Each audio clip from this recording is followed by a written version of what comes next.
Boa! Que bom que você está aí.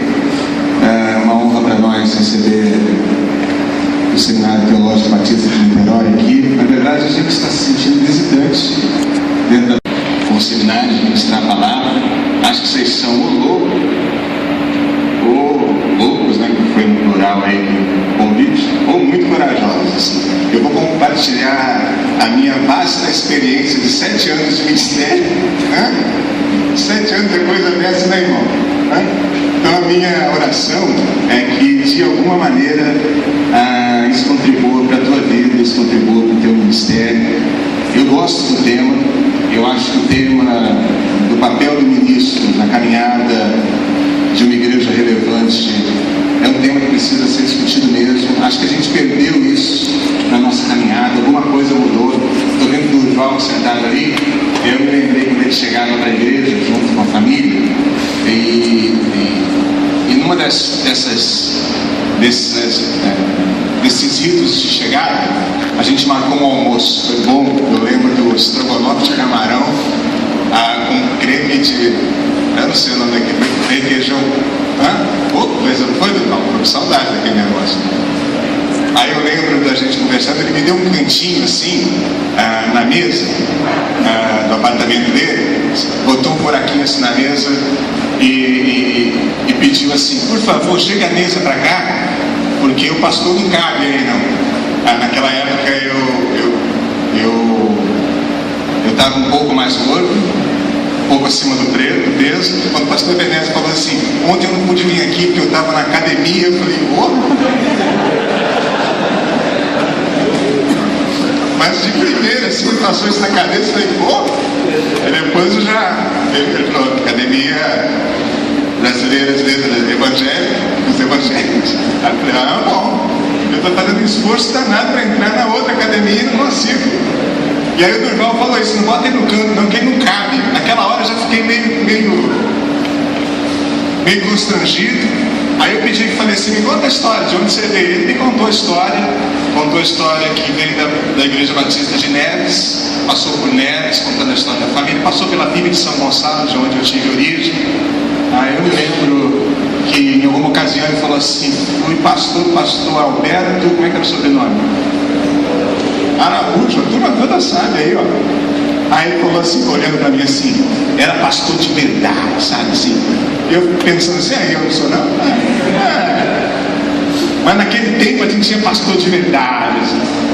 Depois de um tempo a gente conversou, eu falei: mas como é que é assim, pastor de verdade, pastor de mentirinha? Como é que é esse negócio? A gente ficou mais amigo, e aí eu pude falar com ele assim: como é que é esse negócio assim? Aí ele falou: não, era pastor macho mesmo. Aí eu falei: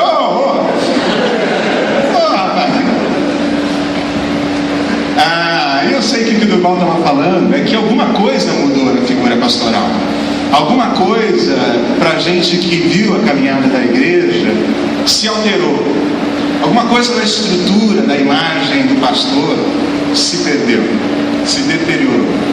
A gente precisa avaliar isso. Eu me lembro que nos financiamentos que fiz dos carros que a gente teve, eu e a Fabrícia, todos eles financiados em 60 vezes sem entrar, não tem aquele plano bom que tem lá.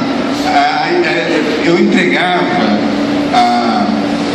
o documento da contabilidade com quanto eu ganhava da igreja, somando a renda da Fabrícia, minha esposa, e diversas vezes era rejeitado pela função que eu exercia. E era declarado assim: a financeira tal não concede crédito para pastor. Olha que coisa! Já tinha um nome sujo só porque era pastor. Olha que coisa, não é? Era assim, eu me sentia envergonhado nessa hora. Sabe, era vexatório nessa hora.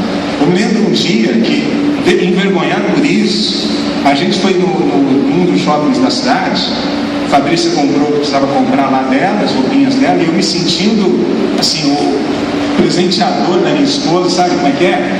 Aí passei o cartão de crédito, aí não passou naquela maquininha de débito, não passou, já estava fazendo toda aquela troca não passou. Aí ela tirou aquela boletona, sabe? Tirou aquela lá, aí eu dei o cartão. Aí ela falou assim: você pode me dar a identidade, por favor? Aí eu falei assim: ficou no carro. Aí ela deu uma olhadinha para mim, pro cartão assim, aí falou assim: eu vou confiar em você, você tem cara de gente boa. Aí eu pensei em falar assim: pode confiar, eu sou pastor. Mas eu achei melhor não falar nada não. Melhor não falar nada não. Deixa ela passar aquele negócio só pela cara, né? Já pensou, eu sou pastor. Ela fala: então, espera que ela aqui, e Patrícia fica sem roupa. Porque alguma coisa se perdeu. Alguma coisa se foi nessa história. Alguma coisa foi maculada, e na minha opinião, é um erro de estrutura. É um erro de início de caminhada, quando a gente começa com uma deturpação de visão que a gente mesmo talvez tenha a respeito do ministério, e muito do que as pessoas com as quais a gente vai lidar têm a respeito do ministério. Tanto do ministério pastoral, quanto do ministério, de outro ministério. A gente tem ministros de música, tem curso de educação no seminário, a gente tem já houve, não tem mais. Então a gente forma hoje no seminário ministros de música, pastores. Então a gente tem algum erro nessa entrada que lá no final vai dar um resultado negativo, vai dar um resultado distorcido. E aí eu escolhi, assim, pensei em um monte de texto que eu queria compartilhar. Pensei em um monte de livros, assim, dos que eu tinha lido. Escolhi não fazer uma apresentação técnica, do tipo, que bom líder você seria se você fizesse tudo isso aqui. Eu escolhi não falar sobre isso, porque quando eu fiz a lista, eu falei assim: estou fora de um monte de coisa, é melhor falar sobre outra coisa. Então eu escolhi trazer uma palavra pastoral, assim, do que você vai precisar ter de garantia, do que você tem de garantia como ministro do Senhor, como ministra do Senhor nessa etapa, do que você tem de responsabilidade como ministro, como ministra, como pastor nessa etapa de formação. E escolhi o nascedouro do ministério de pastores, o livro dos Atos, quando pela primeira vez, no relato bíblico pelo menos, a igreja, ou os líderes da igreja, têm o desafio de caminhar sem o Senhor Jesus, sem a figura do Senhor Jesus. Até os evangelhos, porque a gente vê o Senhor Jesus junto com seus discípulos, escrevendo uma história. A gente vê o Senhor Jesus construindo algo no coração daqueles que seriam os líderes da igreja, os presbíteros da igreja, os pastores da futura igreja.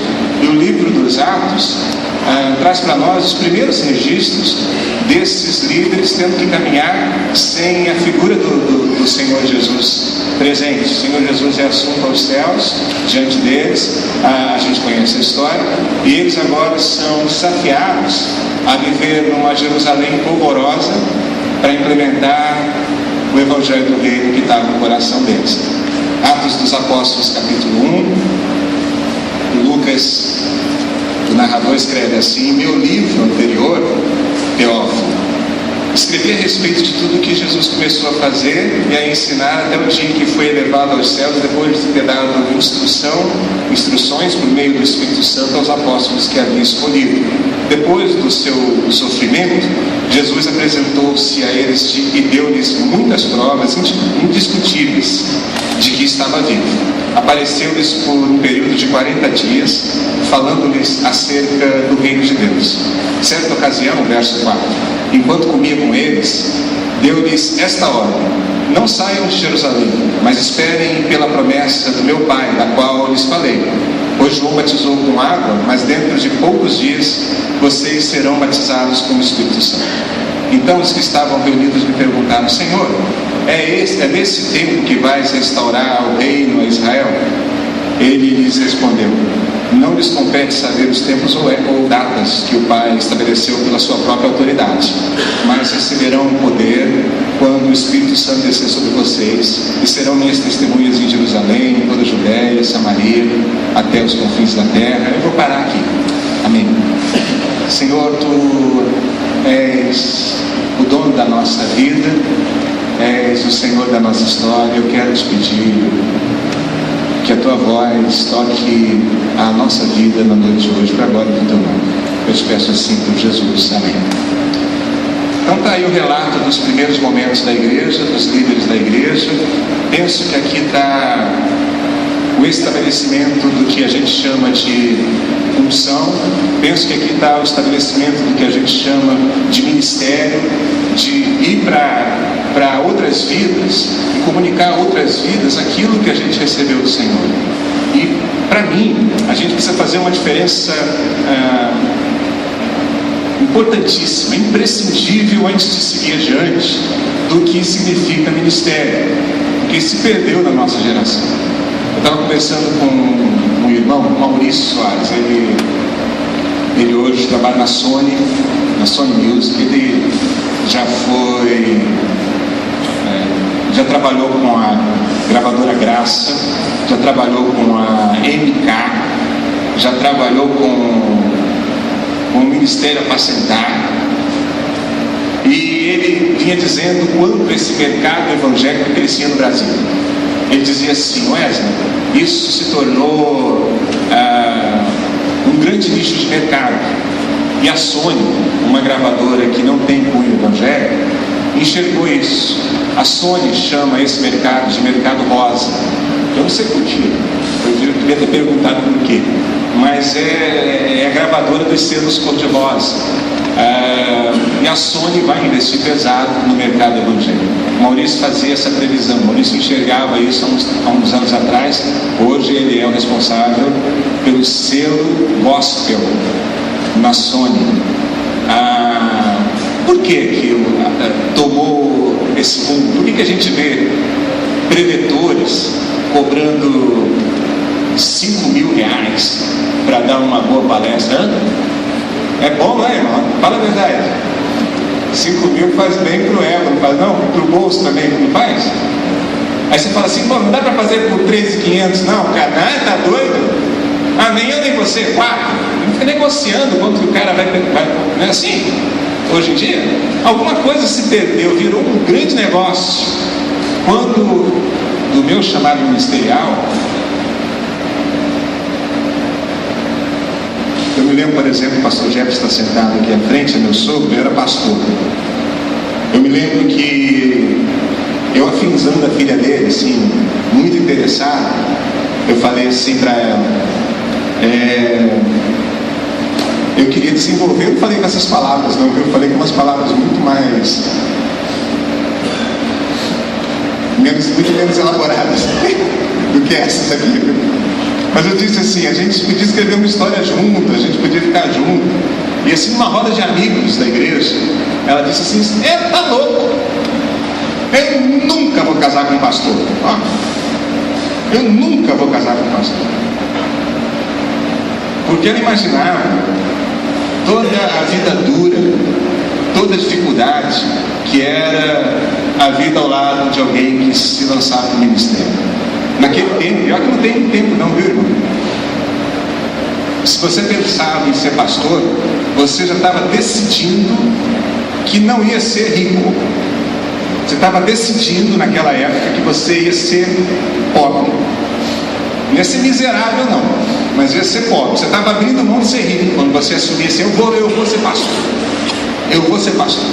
Você abria a mão de ter dinheiro na vida. Era assim. Naquela época brincava-se, e eu nem acho uma brincadeira saudável, mas brincava-se assim: se você quiser ser pastor, você devia escolher uma outra denominação. Tem uma denominação que está dando dinheiro, mas você vai ser pastor batista, cara. Só se for burro, você não vai ganhar dinheiro. Porque naquela época era prerrogativa do ministério pastoral se abster. Hoje em dia, vamos falar a verdade, você só não fica rico com a igreja se você não quiser. Não é verdade? Ou a gente vai ficar só tapeando agora? Porque se você não tiver juízo, se você não tiver ética, se você não tiver temor a Deus, fica rico com a igreja. Quando hoje eu encontro com alguns amigos de colégio que dizem assim: Wesley, e você? Você se tornou o quê? Eu falo: pastor. Quase que eles põem a mão no bolso assim para falar comigo, sabe como é que é? Aí eu falei: sério? Eu falei: sério. Pô, mas você era tão inteligente, Como se fosse a coisa mais besta do mundo ser pastor. Aí eles mesmos brincam, e eu fico sério. Sabe? Eu não dou trela para poder a coisa não andar, apesar de ser bem brincalhão. Com essa coisa eu fico sério. Para desconstruir essa coisa, eu falo, não brinca com isso. Estou gastando minha vida nessa história, isso é sério para mim. Ô cara, desculpa. Estava brincando, eu sei, você está brincando com uma coisa que é séria. Mas essa é a imagem que tem. E a gente precisa dissociar ministério de negócio. Pastor, está claro? Não sei se está tão claro. Mas a gente precisa dissociar isso com urgência, na nossa cabeça, no nosso coração, nos meios que a gente está inserido. Ministério é onde eu ponho meu dinheiro, é onde eu ponho minha vida. Negócio é onde eu tiro dinheiro para mim. Está entendendo? No ministério, eu me dou, eu me entrego. No negócio, as pessoas que se entreguem por mim. Está dando para entender a diferença? Aí se você falar assim, não, mas beleza, pastor, ninguém aqui está pensando em pegar dinheiro da igreja. Mas na minha opinião, o erro é estrutural. O erro é no conceito, não é só no pegar ou não pegar dinheiro da igreja. O erro é conceitual. Porque se eu trato a igreja como um negócio, eu me sirvo dela como ministro. E se eu olho para o meu ministério, seja qual for ele, como ministério, eu me dou a essa história. Eu penso, e é só um pensamento solitário, talvez, que muito do que a gente vive nessa geração de pastores deriva desse erro estrutural, dessa confusão entre ministério e negócio. E o que o Senhor Jesus está estruturando aqui é ministério. E o negócio do Senhor Jesus, desde o início, com Deus Pai, é esmagar a cabeça da serpente. Esse é o negócio no qual o Senhor Jesus se envolveu. Esse é o negócio no qual ele se doou. Então, para ele, igreja, história de comunidade, é ministério. Ele se entrega e deixa exemplo para nós. Então a gente precisa conceituar isso na cabeça. Na minha opinião, esses caras aqui enfrentam o que tiver que enfrentar em Atos dos Apóstolos, e a gente vai ver isso aqui com riqueza se você percorrer o livro. Porque eles entenderam que isso aqui é ministério, não é negócio. E se tiver que dar a vida, eles dão. Se tiver que roubar tempo a mais, eles vão dar. E a gente que gosta da vida, e a gente que aprendeu a curtir vida igual a gente, mas que olhou para essa história como ministério. Primeiro erro que talvez a gente cometa é de olhar para essa grande história como pelo caminho do negócio. Segunda coisa, aqui nesse texto, estrutura para nós o que a gente aprendeu a chamar de unção. Diz no verso 8 que o Espírito Santo vai descer sobre eles, eles receberão poder para testemunhar isso aqui em Jerusalém, Judéia, Samaria, até os confins da terra. Bem, unção é o termo usado no Antigo Testamento, Messias é o termo usado para ungido no Antigo Testamento. E no Novo Testamento, Cristo, não é isso? E aqui o que eles estão recebendo é o Espírito, é a unção. E outra coisa que a gente precisa determinantemente se conscientizar é desse papel de unção e de ungido. A gente vai ser o ungido do Senhor, né? Ó, dá um negócio legal, né? Fui pregar esse final de semana numa igreja fora do estado. Eles estavam celebrando o aniversário da igreja e a turma da juventude foi a turma que me chamou para pregar. Cada domingo foi um ministério de igreja. No final de semana que fui chamado era o final de semana da juventude. Então eles me deram 2 camisas logo que cheguei. Eu levei na minha malinha lá para 3 dias um terno, uma gravata, porque sei lá como é que é o estilo da igreja, vamos fazer do jeito que tem que ser, né? Se a igreja tem um perfil, deve ser respeitada. Eu penso desse jeito. Levei meu terno, eu não levei minha gravata, né? Mas eu sou meio enrolado nisso mesmo. No sábado eu já estava pensando em perguntar, não tem shopping aqui, né? Só para comprar uma gravata. Mas depois achei mais fácil pedir ao dono da casa que estava me recebendo, você tem uma gravata aí para mim? E ele me deu a gravata e falou assim, mas olha, nós trouxemos uma camisa para você. Eu falei, beleza. Deram 2 camisas. Uma escrita assim, 51. Eu achei que foi uma boa ideia da igreja botar esse negócio da camisa. Comemoração aniversário da igreja. 51. Só precisava ter atrás assim, dedo todo, sabe? 51. Camisona preta, bonita. E me deram uma camisa do Ministério de Jovens, uma camisa vinho, muito bonita, uma camiseta. Bem, domingo, sábado à noite, primeiro culto, calça jeans e camisa preta. Que me deram, 51. A turma da juventude achou uma coisa meio assim, mas tu botou a camiseta? Eu falei, legal. Aí no domingo pela manhã eu consultei o pastor, como é que nós vamos de terno? Eu falei, ok. Aí o irmão está preparado? Eu falei, não vou gravar. Ele falou, tem problema não, pode ser gravado. Pastor, chegou um dos jovens, a gente gostou da ideia de vir de camisa preta. Podemos no domingo à noite virmos todos de camisa preta? Aí o pastor ficou meio assim, me chamou para o canto e falou, o que você acha? Eu falei, eu acho que a gente deve ir. A igreja é sua, mas eu acho que a gente deve ir. Ele falou, você não acha que isso vai macular a nossa... Não vai macular nada. A camisa nada. Vamos de camisa preta. Sabe por quê? Porque o nosso Senhor Jesus veio a esse mundo. O que ele fez foi tentar ficar parecido com a gente, não foi verdade?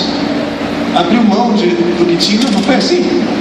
Então, eu não vejo problema nisso. Nem em ter terno, aliás, eu acho elegantíssimo. Acho que tem circunstância que não cabe outra vestimenta, por exemplo. Tem que ser aquela ali. E nem vir com outra camisa, porque a nossa unção não está no que a gente... Concorda comigo? Mas a gente deturpou essa história de unção. A gente ficou com a coisa de, vou para a igreja e eu sou pastor da igreja. Ai daquele que tocar... tá vendo? Você já até sabe. Ai daqueles que tocarem no ungido do Senhor. Cadê os membros da minha igreja? Levanta a mão. Vocês gravam só essa parte da mensagem. Ai daqueles que tocarem no ungido. Meu irmão. Porque a gente vai ganhando essa coisa no meio. De onde vem essa ideia? Ela vem do Antigo Testamento. Do ungido do Senhor. Vem de Moisés. Moisés, você não está com nada. Aí Moisés diz, então vamos ver quem está com nada. Quem morrer no deserto, que não está com nada.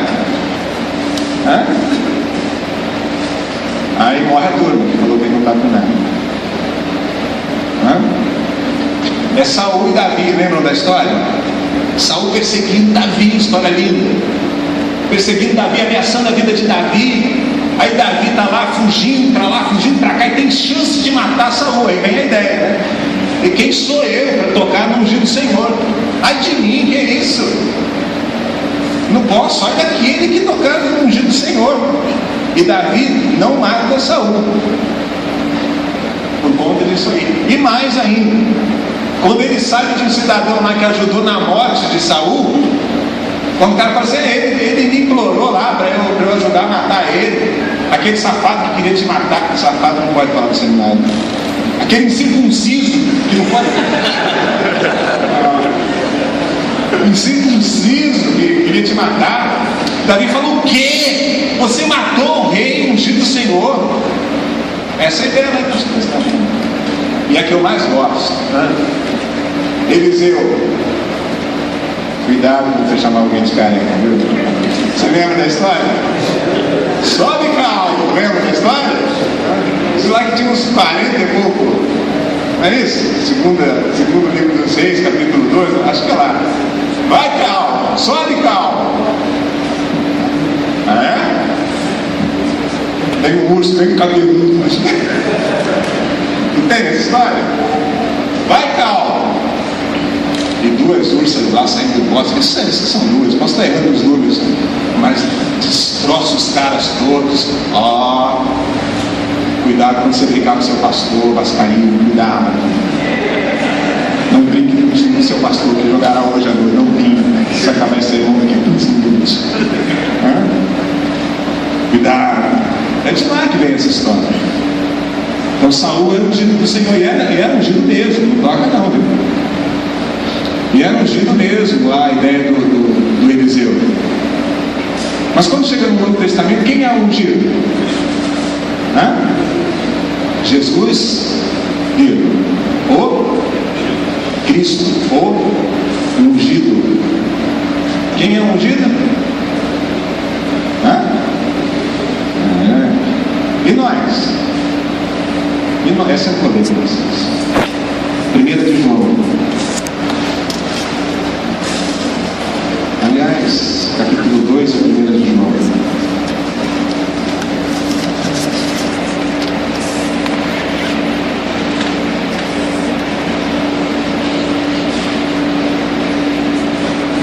Versículo 20 do capítulo 2, lá na primeira epístola de João. Mas vocês têm uma unção que procede do santo, e todos vocês têm conhecimento. Não lhes escrevo porque não conhecem a verdade, mas porque vocês a conhecem e porque nenhuma mentira procede da verdade. Quem é o mentiroso, senão aquele que nega que Jesus é o Cristo, que Jesus é o ungido?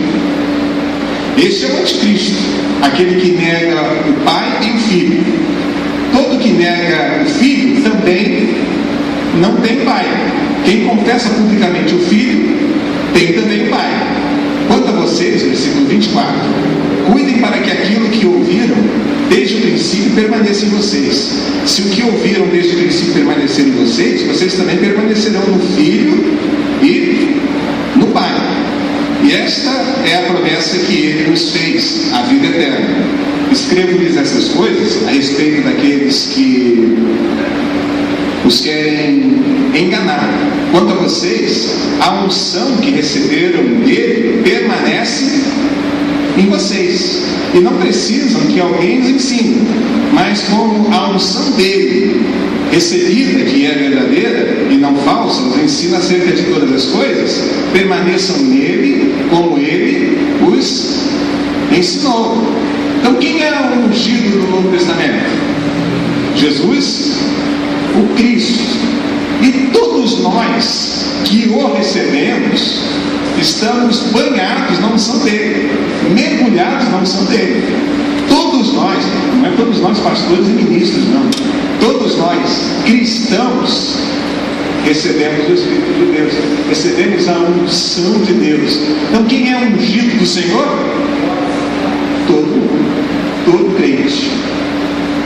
Porque diz a palavra de Deus que Ele vai derramar o Espírito dele sobre pastores e ministros de música. É assim?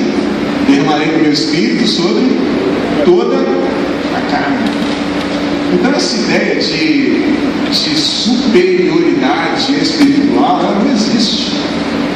Ela não existe. Então, pastor, por que a gente está indo para esse negócio de chamado ministerial? Por que a gente está indo para organizar funções? Então a gente precisa diferenciar unção de função na igreja. Então eu tenho a unção, e todo mundo na minha igreja, todas as ovelhas que congregam na igreja tem uma unção junto comigo, igual a mim, na mesma proporção que eu. Homens e mulheres, Gálatas 3:28, acho que Gálatas 3:20 qualquer coisa, diz que não tem distinção entre judeus e gregos, judeus e gentios, não é assim? Escravos ou livres, em Cristo não tem diferença entre homens e mulher. Quantos creem que as mulheres são ungidas de Deus? Levanta a mão bem alta. As mulheres levantaram duas mãos assim, ó. São ungidas. Elas têm autoridade espiritual. Amém? Tem autoridade espiritual sobre um homem? Deixa eu dar um exemplo assim. Se tiver um homem endemoniado, uma mulher cheia do Espírito, pode expulsar o demônio? Pode? Mas a mulher não pode ter senhoria sobre o homem. Por que que pode? Porque em Cristo a gente ficou tudo igual. Não tem mais diferença entre homem e mulher. Para a unção, para a autoridade espiritual. Ela não vai lá, e nem eu vou lá, e nem você vai lá, seja por que for, no nome dela, mulher. Ela vai lá em nome de Jesus Cristo, cheio do Espírito. Teve uma época aqui na igreja que alguém manifestava o demônio, todo mundo. Era a mesma pessoa, não sei se era o mesmo demônio. E aquilo virou uma rotina. E eu cansei de fazer aquela coisa do teatro. Eu já não sabia mais se era uma catarse, sabe? Eu não sabia se era eu não sabia mesmo. Eu ficava assim, sabia o que fazer. Por ver das dúvidas, eu orava. Falava assim, sai daí. Porque seja lá o que fosse. Mas eu ficava desconfortável, aquilo tirava a paz do culto. Aí teve um dia que o negócio manifestou. E eu estava numa sala de reunião e alguém foi lá falar assim, ô pastor, o bicho lá falou que só sai se você for lá. Eu falei, você acreditou? Por que fala isso? Porque acredita na ideia de que nós somos mais ungidos, somos melhores. Não somos, nós temos funções diferentes no corpo. Para organizar o sistema precisa funcionar de maneira coerente. Está me entendendo? Então vamos organizar um sistema. O Senhor Jesus, Deus Pai, o Espírito Santo, deixam uma maneira de organizar, de hierarquizar para organizar, mas não para botar superioridade. Em hipótese nenhuma, eu, pastor da igreja Altair, sou superior, melhor do que qualquer ovelha da minha igreja. Não sou. Sou exatamente igual ao Senhor Jesus. Dá para perceber isso? Nele não há distinção entre livres e escravos, judeus e gentios, mulheres e homens. Então penso que o erro é estrutural. E se a gente definir isso, então pastor, por que você está aí? Porque dentro de Deus me chamou para uma função na minha igreja. E qual é a função? Ser o cabeça dessa turma aqui.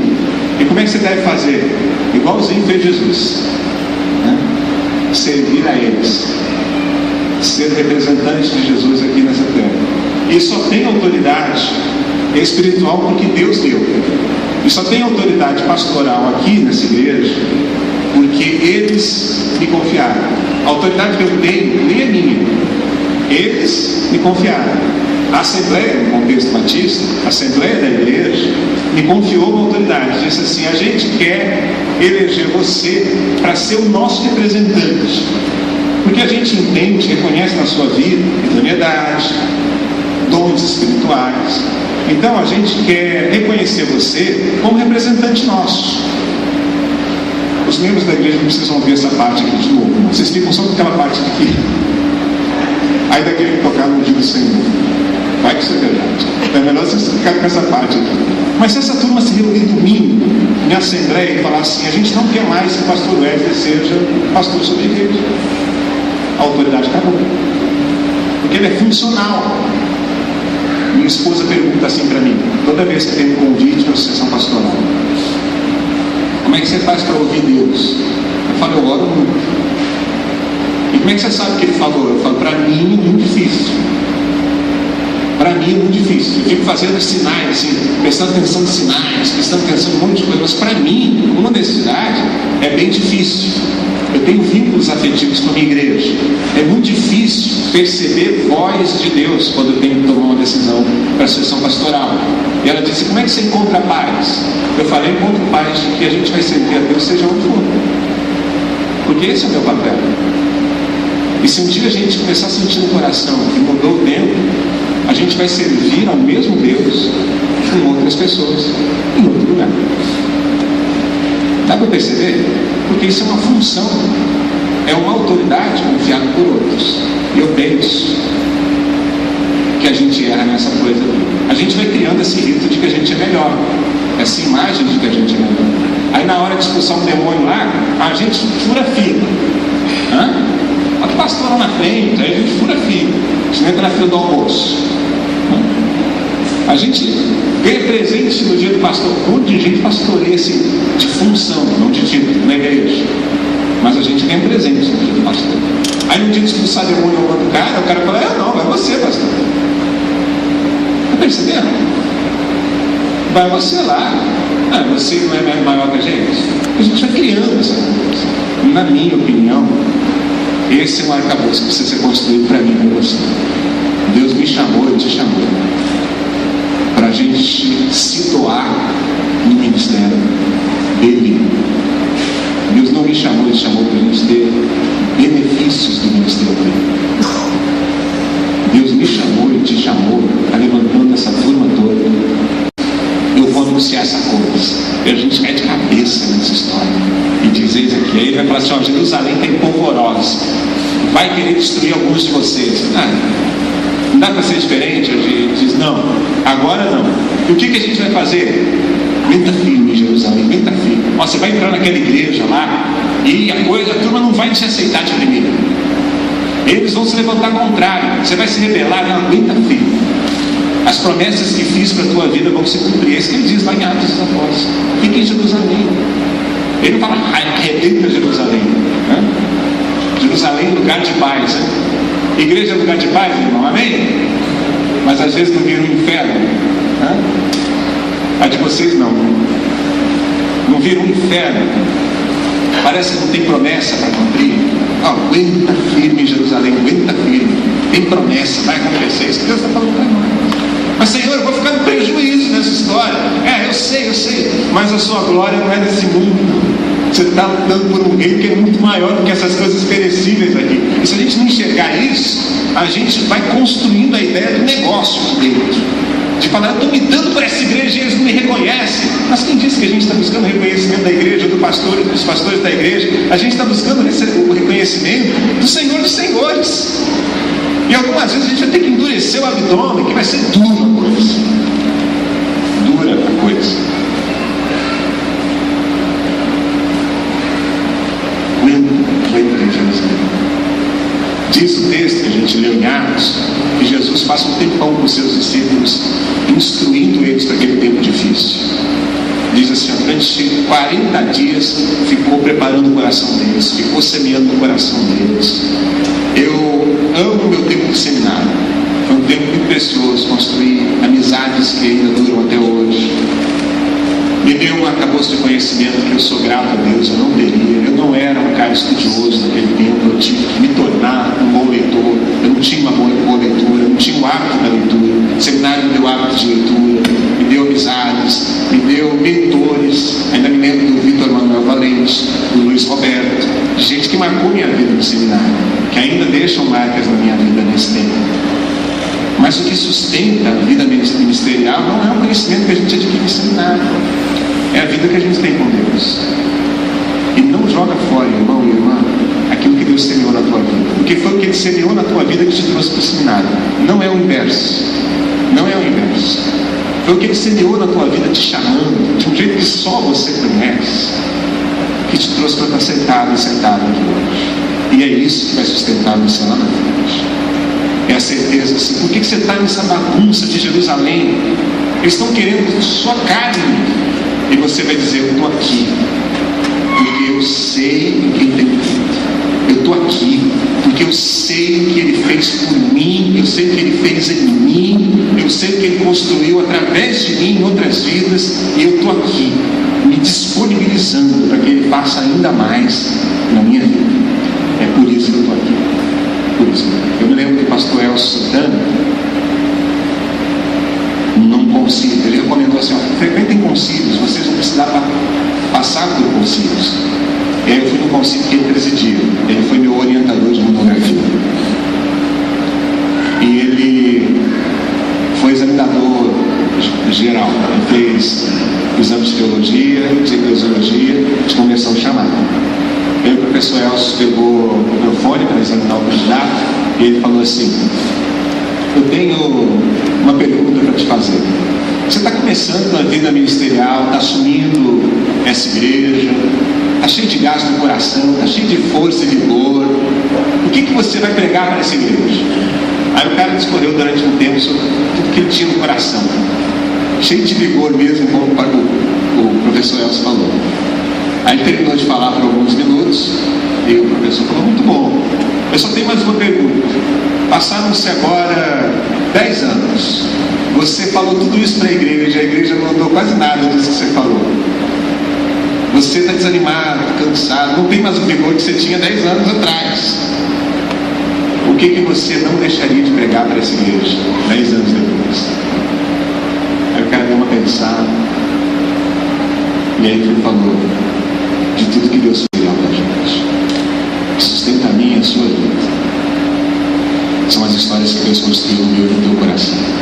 São elas que vão segurar a gente lá na frente, quando nada mais fizer sentido.